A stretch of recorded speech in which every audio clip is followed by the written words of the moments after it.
Bapak Ibu, kita melanjutkan pembacaan firman Tuhan dari kitab Keluaran 30 ayat 1 sampai 38.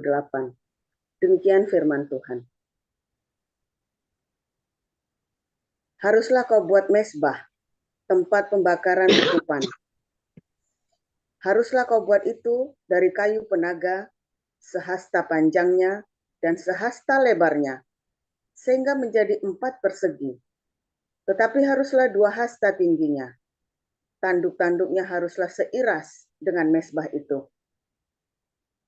Haruslah kau salut itu dengan emas murni, bidang atasnya dan bidang-bidang sisinya, sekelilingnya, serta tanduk-tanduknya, haruslah kau buat bingkai emas sekelilingnya.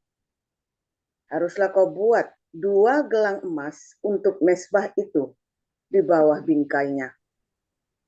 Pada kedua rusuknya, haruslah kau buat gelang itu. Pada kedua bidang sisinya, dan haruslah gelang itu menjadi tempat memasukkan kayu pengusung, supaya dengan itu mezbah dapat diangkut. Haruslah kau buat kayu pengusung itu dari kayu penaga, dan kau salutlah dengan emas. Haruslah kau taruh tempat pembakaran itu di depan tabir penutup tabut hukum, di depan tutup pendamaian yang di atas loh hukum, di mana aku akan bertemu dengan engkau. Di atasnya haruslah Harun membakar ukupan dari wangi-wangian tiap-tiap pagi. Apabila ia membersihkan lampu-lampu, haruslah ia membakarnya. Juga apabila Harun memasang lampu-lampu itu pada waktu senja, haruslah ia membakarnya sebagai ukupan yang tetap di hadapan Tuhan di antara kamu turun-temurun. Di atas mezbah itu, janganlah kamu mempersembahkan ukupan yang lain, ataupun korban bakaran, ataupun korban sajian, juga korban curahan, janganlah kamu curahkan di atasnya. Sekali setahun, haruslah Harun mengadakan pendamaian di atas tanduk-tanduknya dengan darah korban penghapus dosa, pembawa pendamaian. Haruslah ia sekali setahun mengadakan pendamaian bagi mezbah itu di antara kamu turun-temurun. Itulah barang maha kudus bagi Tuhan. Apabila Tuhan berfirman kepada Musa, apabila engkau menghitung jumlah orang Israel pada waktu mereka didaftarkan, maka haruslah mereka masing-masing mempersembahkan kepada Tuhan uang pendamaian. Karena nyawanya, pada waktu orang mendaftarkan mereka, supaya jangan ada tulah di antara mereka pada waktu pendaftarannya itu. Inilah yang harus dipersembahkan tiap-tiap orang yang akan termasuk orang-orang yang terdaftar itu. Setengah shikal ditimbang menurut shikal kudus. Shikal ini 20 gera beratnya. Setengah shikal itulah persembahan khusus kepada Tuhan. Setiap orang yang akan termasuk orang-orang yang terdaftar itu, yang berumur 20 tahun ke atas, haruslah mempersembahkan persembahan khusus itu kepada Tuhan.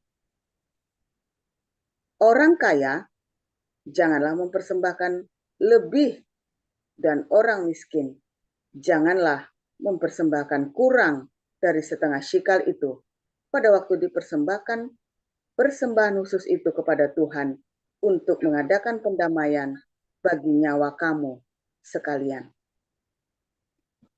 Dan haruslah engkau memungut uang pendamaian itu dari orang Israel dan menggunakannya untuk ibadah dalam kemah pertemuan, supaya itu menjadi peringatan di hadapan Tuhan untuk mengingat kepada orang Israel dan untuk mengadakan pendamaian bagi nyawa kamu sekalian.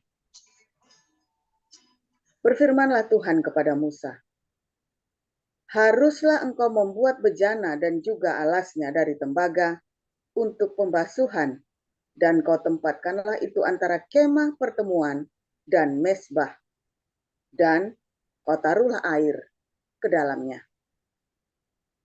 Maka Harun dan anak-anaknya haruslah membasuh tangan dan kaki mereka dengan air dari dalamnya.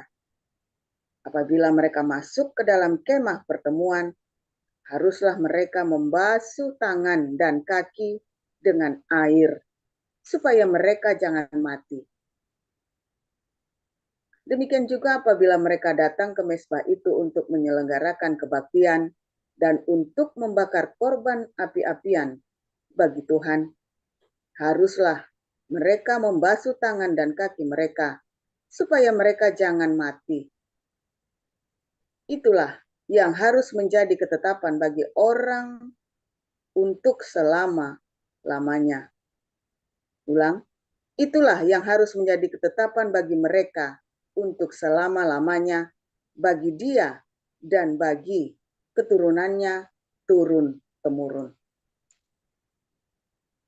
Berfirmanlah Tuhan kepada Musa, ambillah rempah-rempah pilihan, mur tetesan 500 shikal, dan kayu manis yang harum setengah dari itu, yakni 250 shikal, dan tebu yang baik 250 shikal, dan kayu raja, dan kayu teja 500 shikal, ditimbang menurut shikal kudus, dan minyak zaitun 1 hin. Haruslah kau buat semuanya itu menjadi minyak urapan yang kudus, suatu campuran rempah-rempah yang dicampur dengan cermat, seperti buatan seorang tukang campur rempah-rempah. Itulah yang harus menjadi minyak urapan yang kudus. Haruslah engkau mengurapi dengan itu kemah pertemuan dan tabut hukum, meja dengan segala perkakasnya, kendil dengan perkakasnya, dan mezbah pembakaran ukupan. Mezbah korban bakaran dengan segala perkakasnya, bejana pembasuhan dengan alasnya. Haruslah kau kuduskan semuanya, sehingga menjadi maha kudus. Setiap orang yang kena kepadanya akan menjadi kudus. Engkau harus juga mengurapi dan menguduskan Harun dan anak-anaknya, supaya mereka memegang jabatan imam bagiku.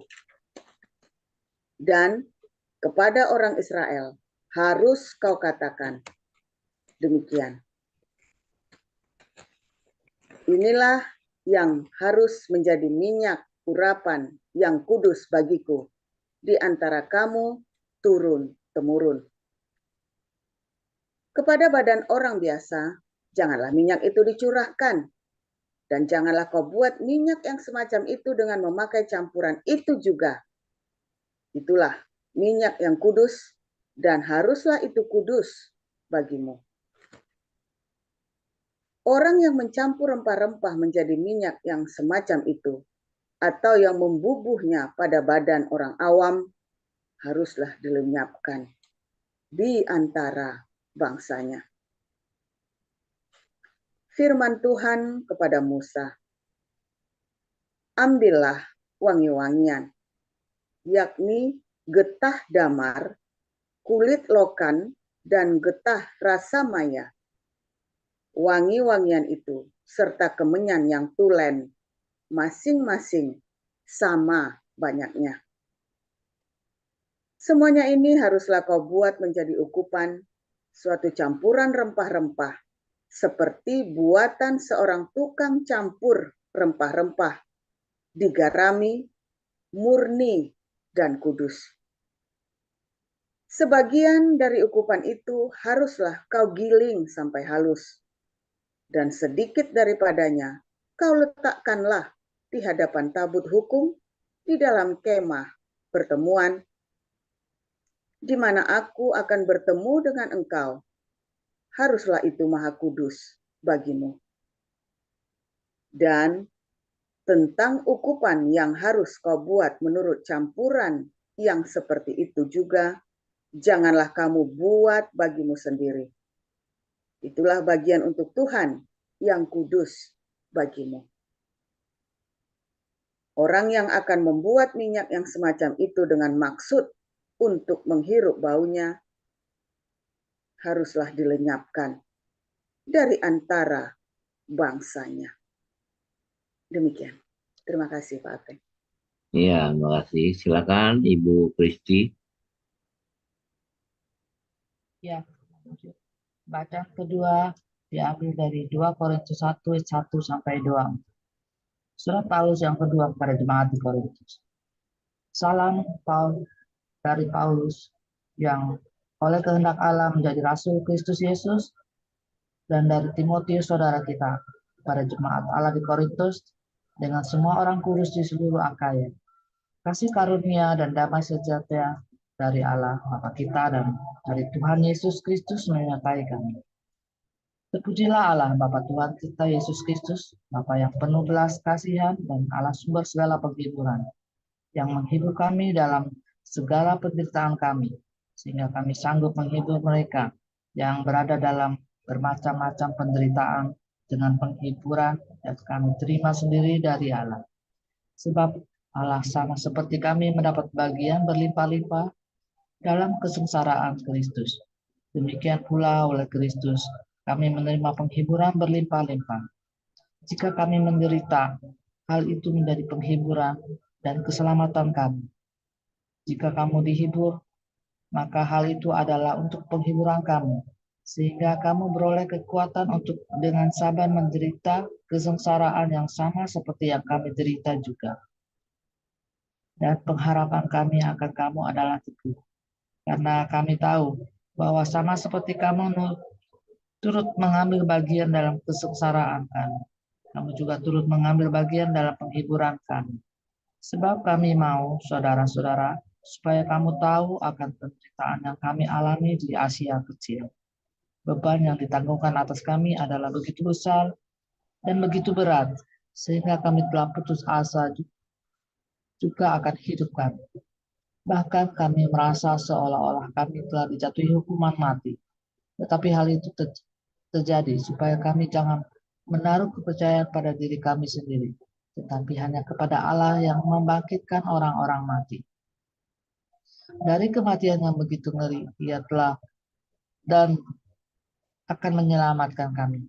Kepadanya kami menaruh pengharapan kami bahwa Ia akan menyelamatkan kami lagi. Karena kamu juga turut membantu mendoakan kami, supaya banyak orang mengucap syukur atas karunia yang kami peroleh berkat banyaknya doa mereka untuk kami. Inilah yang kami megahkan, yaitu bahwa suara hati kami memberi kesaksian kepada kami, bahwa hidup kami di dunia ini, khususnya dalam hubungan kami dengan kamu, dikuasai oleh ketulusan dan kemurnian dari Allah, bukan oleh hikmat duniawi, tetapi oleh kekuatan kasih karunia Allah. Sebab kami hanya menuliskan kepada kamu apa yang dapat kamu baca dan pahamkan. Dan aku harap mudah-mudahan kamu akan memahaminya sepenuhnya, seperti yang telah kamu pahamkan sebagiannya dari kami, yaitu bahwa pada hari Tuhan Yesus kamu akan bermegah atas kami, seperti kami juga bermegah atas kamu. Berdasarkan keyakinan ini, aku pernah merencanakan untuk mengunjungi kamu dahulu, supaya kamu boleh menerima kasih karunia untuk kedua kalinya. Kemudian, aku mau meneruskan perjalananku ke Makedonia, lalu dari Makedonia kembali lagi kepada kamu, supaya kamu menolong aku dalam perjalananku ke Yudea. Jadi, adakah aku bertindak serampangan dalam merencanakan hal ini? Atau adakah aku membuat rencanaku itu menurut keinginanku sendiri? Sebab padaku serentak terdapat ya dan tidak. Demi Allah yang setia, janji kami kepada kamu bukanlah serentak ya dan tidak.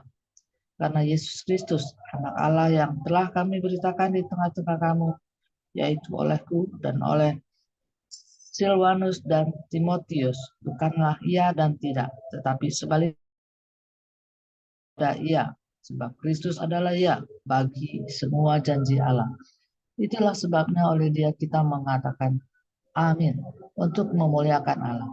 Sebab Dia yang telah meneguhkan kami bersama-sama dengan kamu di dalam Kristus adalah Allah yang telah mengurapi, memateraikan tanda miliknya atas kita dan yang memberikan Roh Kudus di dalam hati kita sebagai jaminan dari semua yang telah disediakan untuk kita. Tetapi aku memanggil Allah sebagai saksiku. Ia mengenal aku, bahwa sebabnya aku tidak datang ke Korintus ialah untuk menyayangkan kamu. Bukan karena kami mau memerintahkan apa yang harus kamu percayai, karena kamu berdiri teguh dalam imanmu. Sebaliknya kami mau turut bekerja untuk sukacitamu. Demikian firman Tuhan. Terima kasih Pak Ape. Ya, terima kasih untuk Bu Kristi Wijaya dan Ibu Neliana atas pembacaan firman Tuhan. Kita akan mendengarkan renungan firman Tuhan hari ini akan disampaikan oleh Pastor Paul dengan judul Minyak Urapan. Silakan Pastor Paul. Ya, haleluya, luar biasa. Firman Tuhan selalu baru bagi kita semua yang mengasihi Tuhan dengan sungguh hati, saudara ya. Saudara, judulnya hari ini minyak urapan, saudara ya. Bagaimana minyak urapan ini dibuat dengan khusus dan paling penting apa?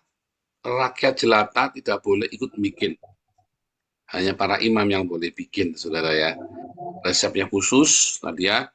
Apa tadi 500 sikal mur, 250 sikal 500 sikal mur, 250 sikal kayu manis, 250 sikal tebu, 500 sikal kayu teja, dan 1 hin.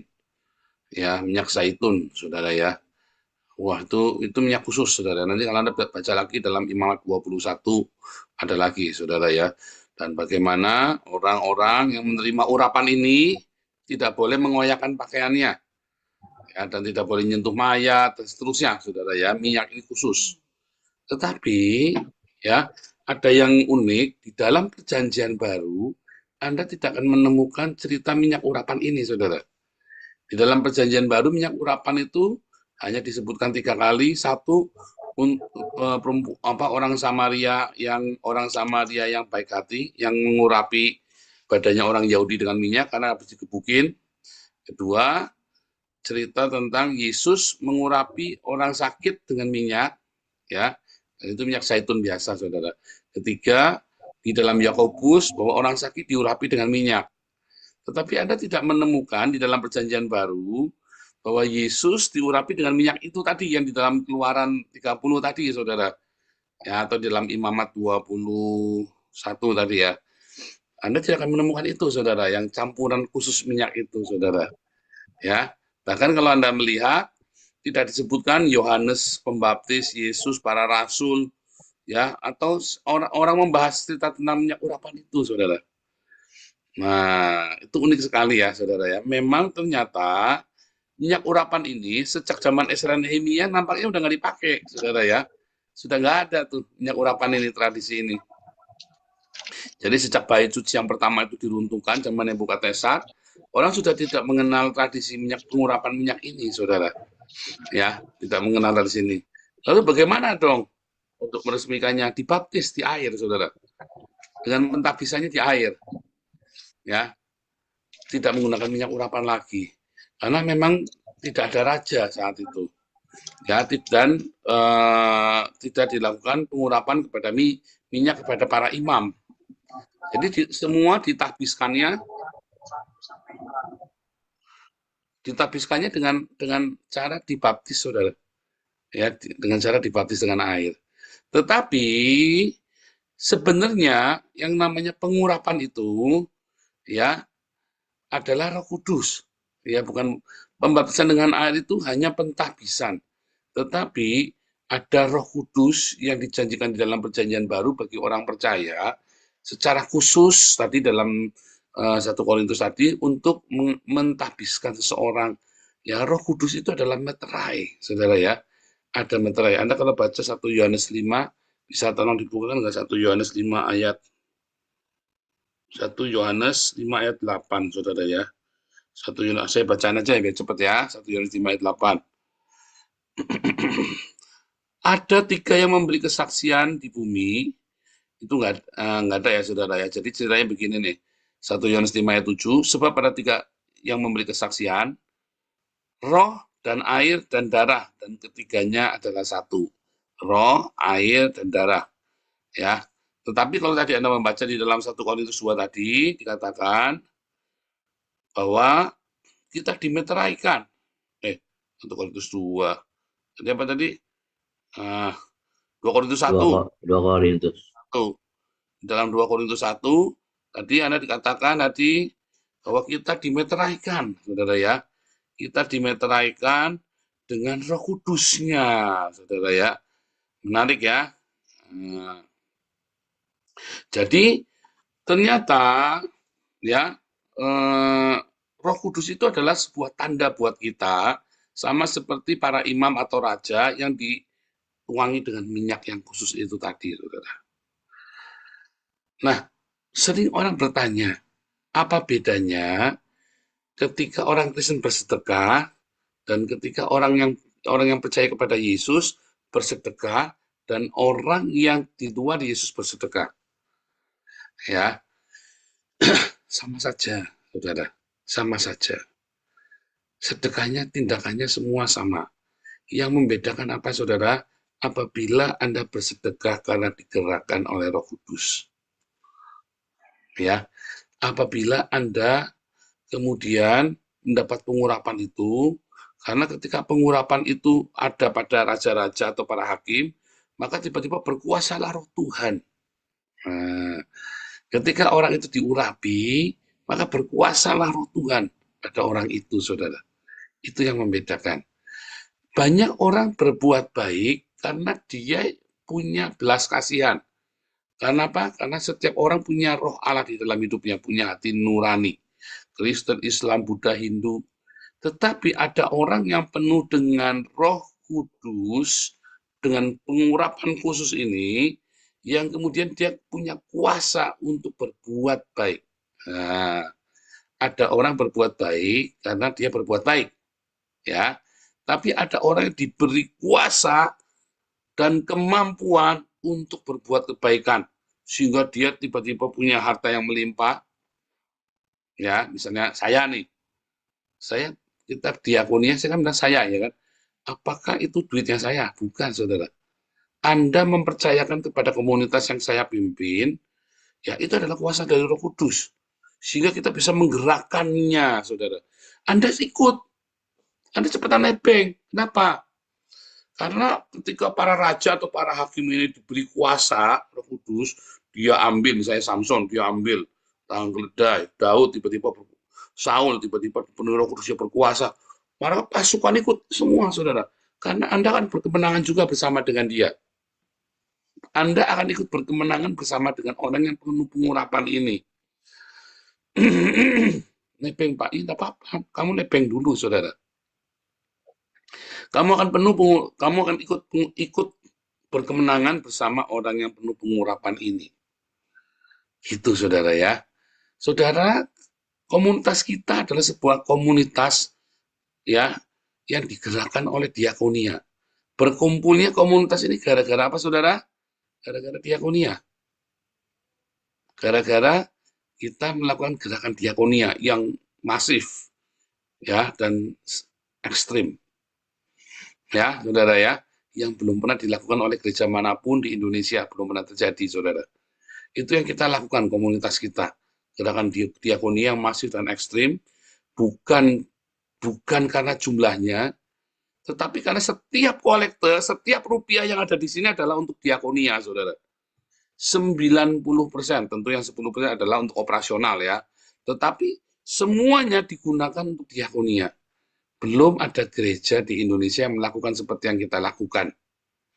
Dari mana? Karena ada kuasa, ada pengurapan Roh Kudus kepada saya sebagai gembala, ya, saya diberi kuasa, saya berjalan, the man of vision, lalu orang-orang semua ikut, ngasih uang, ngasih apa, Anda ikut teratur, urun tenaga, urun semua, saudara ya.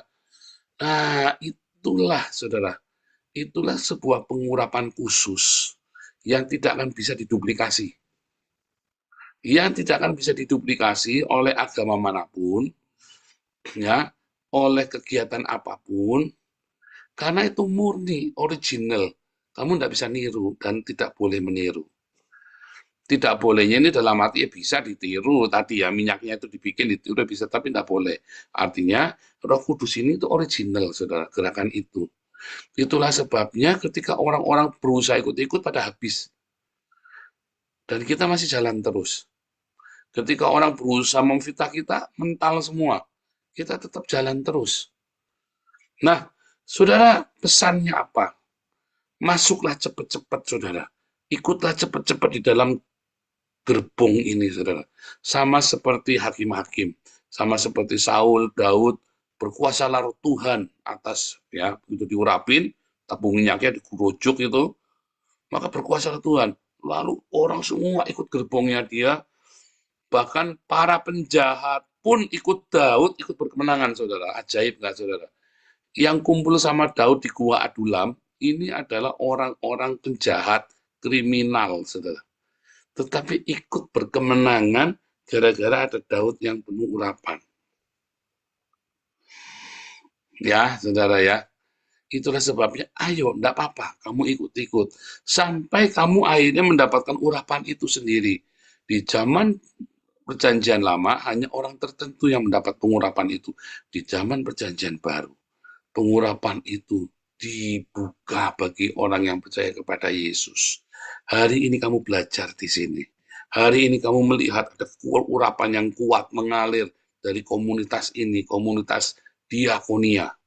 Ya, ini kan kita adalah sebuah movement, revival dengan diakonia. Kita komunitas diakonia yang militan, saudara ya. Tetapi Anda akan punya urapan sendiri sesuai dengan panggilanmu masing-masing nanti, yang tidak akan lepas dari diakonia, tetapi kamu akan punya urapan sendiri, saudara. Masuklah dulu dalam komunitas ini. Minumlah air sebanyak-banyaknya. Timbalah ilmu sebanyak-banyaknya, saudara. Dapatkan kasih karunia sebanyak-banyaknya. Sebab urapan itu bagi Anda, miskin, kaya, berpendidikan apapun Anda, semuanya Anda punya jatah pengurapan itu, saudara. Karena pengurapan itu bukan monopoli saya saja. Di zaman Perjanjian Baru, pengurapan bukan monopoli dari satu orang pemimpin.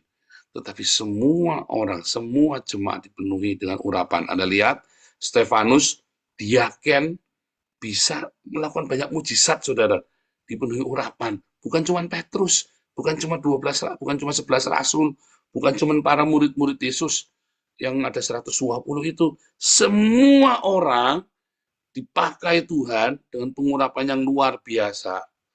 Ditandai, saudara, Anda dan saya.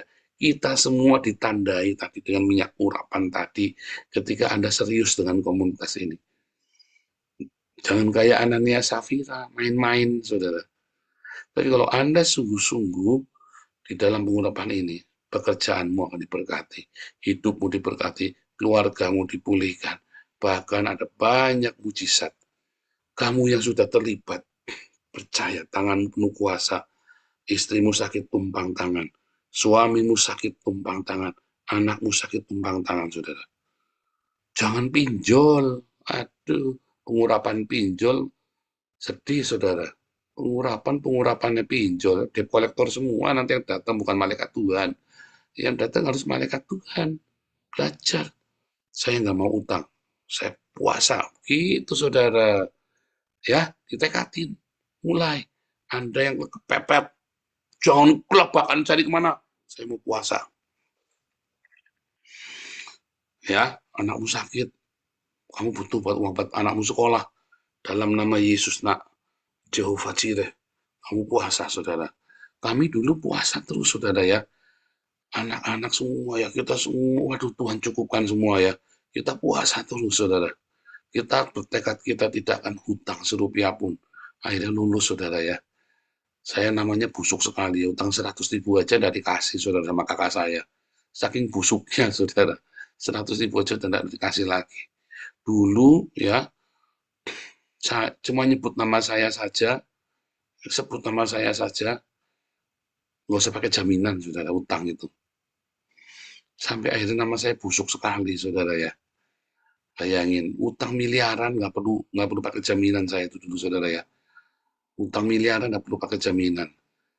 Ya, tetapi karena ada kesombongan di hati.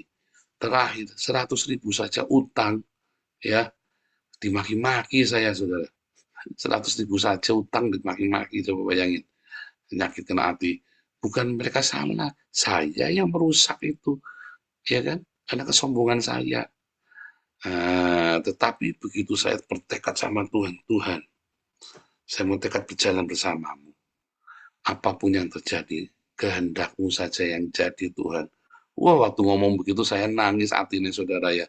Kehendakmu yang jadi, benar-benar, saudara ya. Jadi teladung orang, bahkan orang istilahnya ceker remeh saja teladung saya.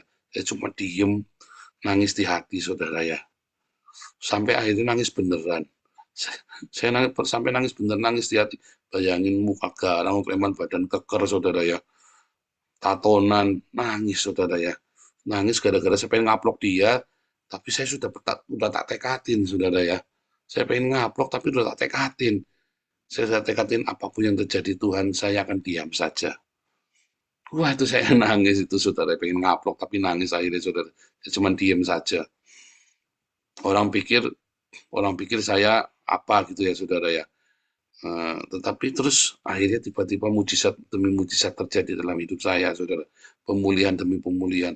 Saudara bayangin, ketika Tuhan suruh memberitakan Injil itu, saya dari minus, saudara. Waktu mulai saya pertama kali memberitakan Injil kembali itu dari minus. Saya sekolah teologi semua dimulai dari minus. Sampai saya belajar semua sungguh-sungguh, saya kembali full time sama Tuhan. Ya, pengurapan itu dahsyat sekali, saudara. Ya, pengurapan itu dahsyat sekali. Ya, kita bilang Jehovah Jireh, kita bilang Jehovah Rafa. Kita lagi jalan itu Pak Yu sampai bingung itu Pak Yu Subo itu ya. Kenapa kita kalau penginjilan di Den Haag, mau hujannya gede kayak apa, saya suruh berhenti pasti berhenti hujannya, saudara. Saya suruh berhenti pasti berhenti hujannya, saudara. Jadi kita nggak pernah hujanan selama pelayan, mau hujan, musim hujan, lamaran cuaca hujan, pokoknya begitu. Saya sana ini lagi hujan, nggak apa-apa saya jalan, set, begitu nyampe kering, saudara. Begitu nyampe pasti berhenti hujannya. Terus saya beres-beres, saya bangun teras di belakang itu lagi musim hujan, saudara ya. Saya bangun teras 2 minggu, bisa nggak hujan sama sekali, saudara. Begitu saya nutup atasnya, tak pakai karpet, hujan gede banget, gede banget, saudara. Begitu saya nutup pakai karpet atasnya, sudah di karpet itu ya, hujan gede banget, saudara. Ajaib kan? Nah itu, saudara ya. Mungkin si Wesi sampai, ya kita tetap siap-siap, cuman saya bilang sama si Wesi, Pak mau hujan, Pak? Enggak, nanti nggak hujan sebentar. Ya pokoknya beres-beres, dalam nama Yesus hujan, berhenti. Saya sambil lihat ke atas, berhenti, saudara. Kalau saya bilang Jehovah Rafa, saudara. Kalau bilang Tuhan sembuhkan, Tuhan sembuhkan. Kalau bilang Tuhan sediakan, Tuhan sediakan. Kalau bilang Jehovah Shalom, saudara. Yang penting hatimu harus selalu disalib. Egomu harus selalu siap disalib. Kehendakmu yang jadi, bukan kehendakku. Urapan itu akan mengalir dengan jelas, dengan kuat sekali dalam hidupmu, saudara. Ya, dimulai dari apa? Kehendakmu yang jadi. Selalu, dan Anda melekat di dalam komunitas dengan hati yang tulus, hati yang murni. Anda kan ada impartasi urapan itu, karena ini bukan minyak yang kering, yang sudah kena terus kering. Ini adalah sebuah roh, saudara, yang bisa diimpartasikan, yang bisa ditularkan. Urapan ini mengalir, wah cuman online saja ya, gila ya. Ini urapan luar biasa, saudara. Cuman online, Anda saja tidak pernah ketemu sama saya. Di gereja Anda masih nempel-nempel, masih cium-cium bau parfumnya pendeta. Ini Anda nyium baunya saja enggak, saudara. Ya, tapi urapan itu mengalir dengan kuat buat hidupmu, mengalir. Ya, menyembuhkan, memulihkan perekonomianmu. Ya, memberikan damai sejahtera buat rumah tanggamu. Memberikan kedamaian, memberikan kesembuhan, memberikan kemenangan buat pergumulan hidupmu. Urapan itu mengalir, saudara, dalam nama Yesus. Dan kamu terima urapan itu bukan hanya untukmu, saudara, tapi buat kamu impartasikan lagi ke orang. urapan ini, saudara, gerakan diakonia, gerakan yang sama di dalam Kisah Rasul 2, gerakan diakonia, saudara. Gerakan yang sama, makanya saya yakin sekali ini adalah tahun Jehovah Rafa, semua yang sakit disembuhkan. Ya, tumpang tangan, jangan utang-utang, jangan tabrak sana, tabrak sini, tumpang tangan, saudara. Jehovah Rafa dalam nama Yesus Kristus, sembuh. Tuhan Yesus memberkati.